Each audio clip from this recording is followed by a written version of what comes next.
Sandeep Arora runs a hotel with 60 rooms in Agra, but in peak season only 12 of his rooms are occupied.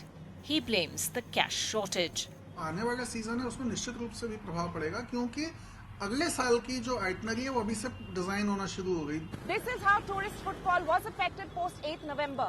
As per ASI records, tickets sold to domestic tourists in December 2015 was around 5 lakhs. That fell to 3 lakhs in December 2016. As far as foreign tourists are concerned, tickets sold to them in December 2015 were around 70,000. That dropped to 50,000 in December 2016. Agra's tourism sector also includes artisans selling stone and marble work.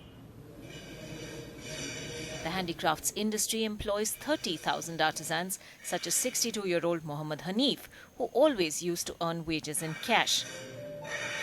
Since November, he's not been able to take home the 10,000 rupees he earns to support his family of 5.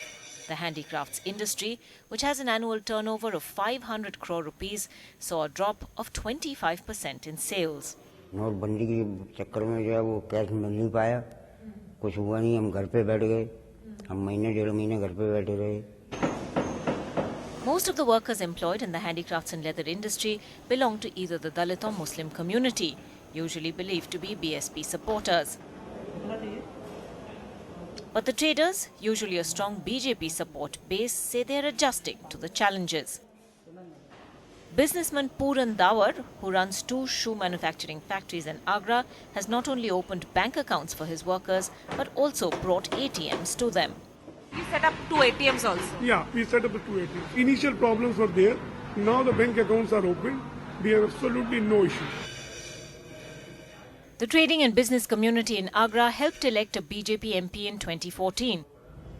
But will the cash ban policy now hit the chances of the party in the assembly polls? With Tonima Biswas, Ankita Mukherjee for NDTV.